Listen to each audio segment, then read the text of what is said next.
আসসালামু আলাইকুম ওয়া রাহমাতুল্লাহি ওয়া বারাকাতুহু। আশা করি আল্লাহ পাকের অশেষ রহমতে আপনারা ভালো আছেন। মৃত্যুর পর চেহারা কালো এবং ভয়ঙ্কর হয়ে গেল। কিভাবে এই আশ্চর্য ঘটনাটি ঘটল চলুন জেনে আসি। এক স্থানে 4 যুবক বাস করত। সে স্থানে তারা কয়েক বছর কাজ করল। তারা তাদের আয় জমিয়ে রাখত। তারা যখন শুনত কোনো স্থানে আরাম আয়েশ কিংবা আনন্দের ব্যবস্থা রয়েছে, তারা তখন সে স্থানে চলে যেত। প্রতিদিনের মতো তারা একসাথে বসে গল্পগুজব করছিল। একদিন তারা এমন একটি শহর সম্পর্কে জানল যেখানে তারা কোনো দিন যায়নি। তারা দৃঢ় সংকল্প করল টাকা জমিয়ে সেই স্থানে যাবে, শুধুমাত্র আনন্দ করার জন্য। একসময় তারা উড়োজাহাজে চড়ে নিজেদের গন্তব্যে রওনা হয়। সেখানে তারা 1 সপ্তাহ অবস্থান করে। সেখানে তারা জেনা আর মদের নেশায় ব্যস্ত ছিল। তারা এমন সব কাজ করল যা আল্লাহ তাআলার আযাবের জন্য যথেষ্ট। একদিনের ঘটনা। সেদিন তারা মদ আর নারী নিয়ে ব্যস্ত ছিল। রাতের কিছু সময় কেবল কেটেছে। তারা আল্লাহ তাআলার সাথে নাফরমানি করছে। হঠাৎ করে তাদের মধ্যে হতে একজন বেহুশ হয়ে পড়ল। বাকি 3 বন্ধু তার কাছে এগিয়ে গেল। তারা বুঝতে সক্ষম হলো যে তাদের বন্ধুর অবস্থা খুবই নাজুক। তাদের একজন বলল, ভাই, কালেমা পড়ো। অসুস্থ লোকটি বলল, তুমি এখান থেকে যাও আর আমাকে 1 পেয়ালা মদ দিয়ে যাও। আরও বলল, হে অমুক নর্তকী, আমার কাছে এসো। এ অবস্থায় মৃত্যু তাকে পাকড়াও করল। আল্লাহ তাআলা আমাদের অনুগ্রহ দান করুন। আমরা এইসব গুনাহের কাছ থেকে মুক্তি চাই। এরপর 3 বন্ধু যখন তাদের সাথীর এই অবস্থা দেখল, তখন তারা কবরের আযাবের ভয়ে কাঁদতে লাগল। তারা তওবা করে পাপের সে রাজ্য থেকে বেরিয়ে এলো। মৃত সাথীর লাশ কফিনে করে নিয়ে এলো। তারা যখন এয়ারপোর্টে এসে পৌঁছল, তখন তারা কফিন খুলে সাথীর চেহারা দেখল। তারা দেখতে পেল যে তাদের সাথীর চেহারা খুব কালো হয়ে গেছে, যা দেখলে যে কোনো মানুষই ভয় পেয়ে যাবে। ভাই সব, ভালো আমল করলে আল্লাহ তাআলা আমাদের চেহারাকে আলোকিত করে দেবেন। আমাদেরকে পরকালের সফলতা লাভের জন্য আপ্রাণ চেষ্টা করে যেতে হবে।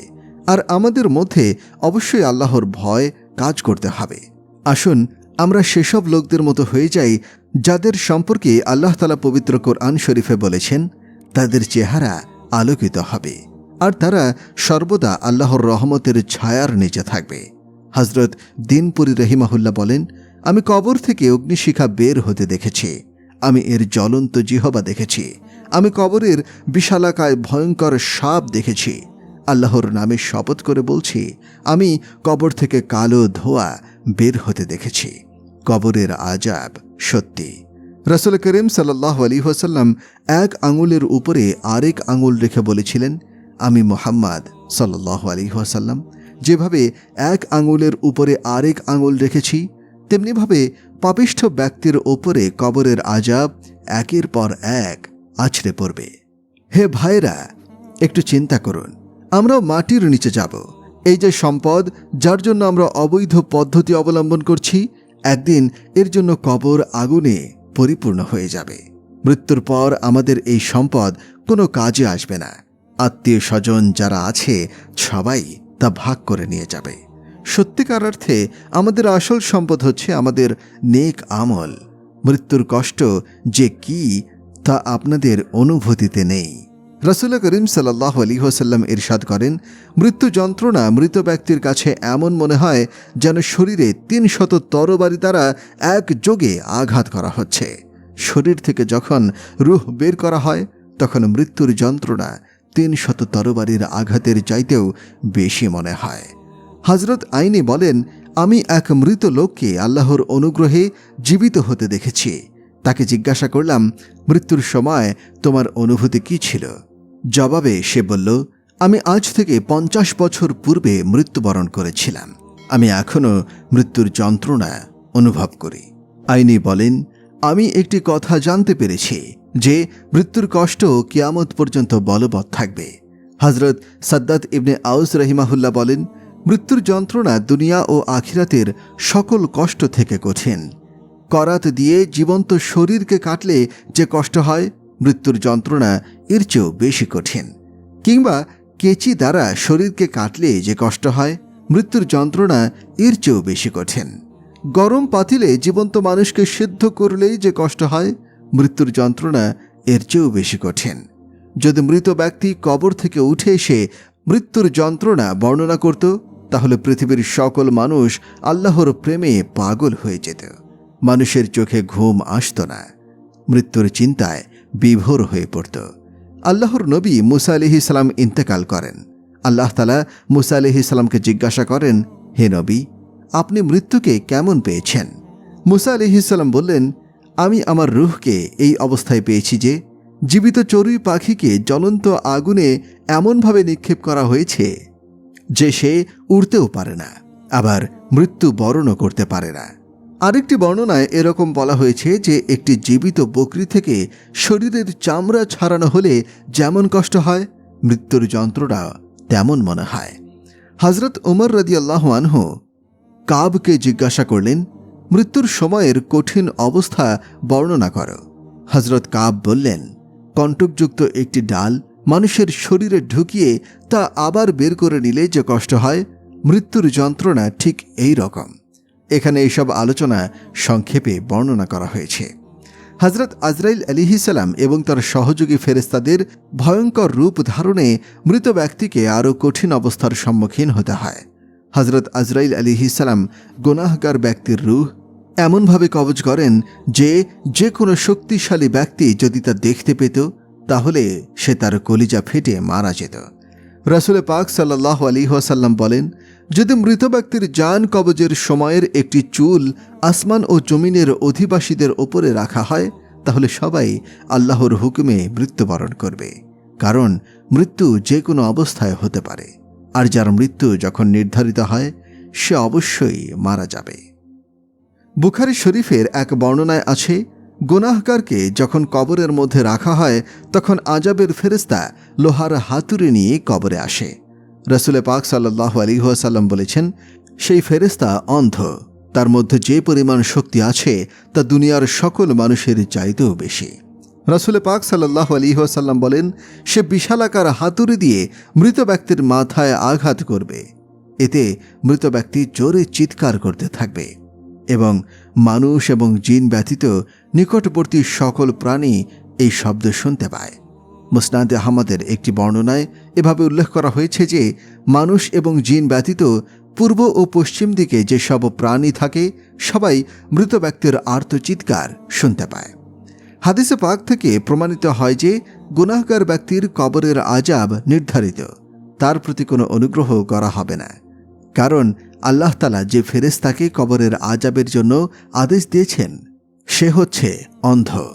সে ফেরেশতা চোখে দেখবে না, গুনাহগার ব্যক্তির দুরবস্থা তার চোখে ধরা পড়বে না, তার অন্তরে কোনো দয়াও আসবে না, আর সে কানেও শুনবে না। গুনাহগারের আর্তচিৎকার অনুনয় বিনয় কোনোই কাজে আসবে না, তাই তার হৃদয়ে দয়া মায়া জন্ম নিতেই পারে না। সে কোনো কানেও শোনে না, এমনকি চোখেও দেখে না।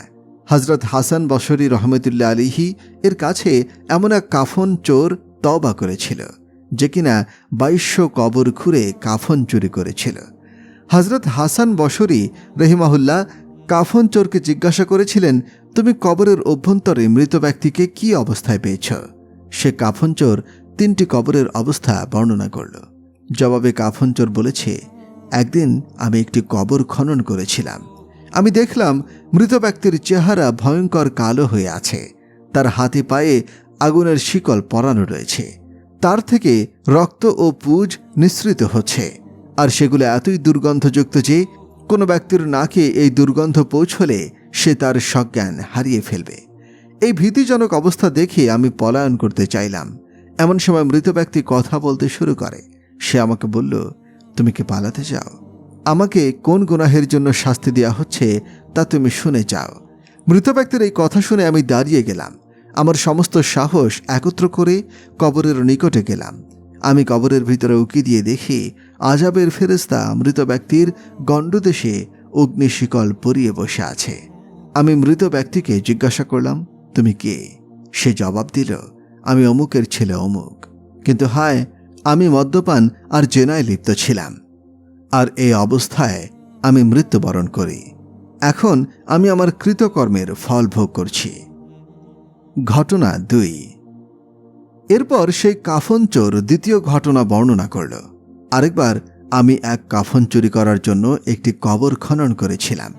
আমি কবর খনন করে দেখি মৃত ব্যক্তির চেহারা খুবই কালো এবং কুৎসিত ধরনের। মৃত ব্যক্তিটি কথা বলতে শুরু করল। সে দাঁড়িয়ে গেল। তার চারদিকে জাহান্নামের আগুন দাউ দাউ করে জ্বলছে। ফেরেশতারা তার গণ্ডদেশে আগুনের শিকল পরিয়ে রেখেছে। মৃত ব্যক্তি আমাকে দেখে বলল, ভাই, আমি খুবই তৃষ্ণার্ত, আমাকে একটু পানি দাও।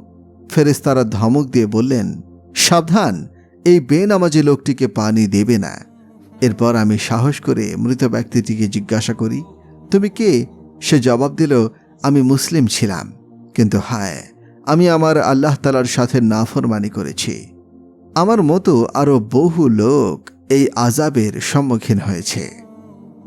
ঘটনা 3। কাফনচোর তার সাথে ঘটা তৃতীয় ঘটনাটি বর্ণনা করল। একদিন আমি একটি কবর খনন করি। কবরটি ছিল অনেক প্রশস্ত। আমি এর অভ্যন্তরে এমন একটি সুন্দর বাগিচা দেখি যা আমি ইতিপূর্বে আর কখনো দেখিনি। বাগবাগিচার মধ্য দিয়ে ঝর্ণা প্লাবিত। আমি সেই বাগানে এক অপূর্ব সুদর্শন যুবককে দেখতে পেলাম। আমি তাকে জিজ্ঞাসা করলাম, তুমি কোন আমলের বিনিময়ে এই পুরস্কার লাভ করেছ? জবাবে সে বলল, আমি এক মাহফিলে শুনেছিলাম যে ব্যক্তি গুনাহ থেকে বেঁচে থাকবে, আল্লাহ তাআলা তার কবরকে জান্নাতের ফুল বাগিচা বানিয়ে দেবেন। এরপর থেকে আমি সকল প্রকার গুনাহের কাজ ছেড়ে দিয়েছি। আমি যেসব নেক আমল করছি এর বিনিময়ে আল্লাহ তাআলা আমাকে পুরস্কৃত করবেন। এজন্য কবি বলেছিলেন, এই পুরস্কার কেবল তার জন্য যে গুনাহ থেকে নিজেকে বাঁচিয়ে রাখে আর সে নিজের জীবনকে আল্লাহ তাআলার পথে উৎসর্গ করে দিল। হযরত আবু বকর রাদিয়াল্লাহু আনহু এর খেলাফতকালে এক ব্যক্তি মারা গেল। যখন তাকে জানাজা দেওয়ার জন্য সবাই তৈরি হয়ে গেল, তখন কেউ একজন দেখল যে তার কাফন খোলা হলো। কেউ একজন দেখল যে তার কাফনের ভিতর কি যেন নড়াচড়া করছে। তার কাফন খোলা হলো। দেখা গেল এক বিষাক্ত সাপ কুণ্ডলি পাকিয়ে বসে আছে আর লোকটির কপালে ছোবল মারছে। লোকজন সাপটিকে মারতে উদ্ধত হল।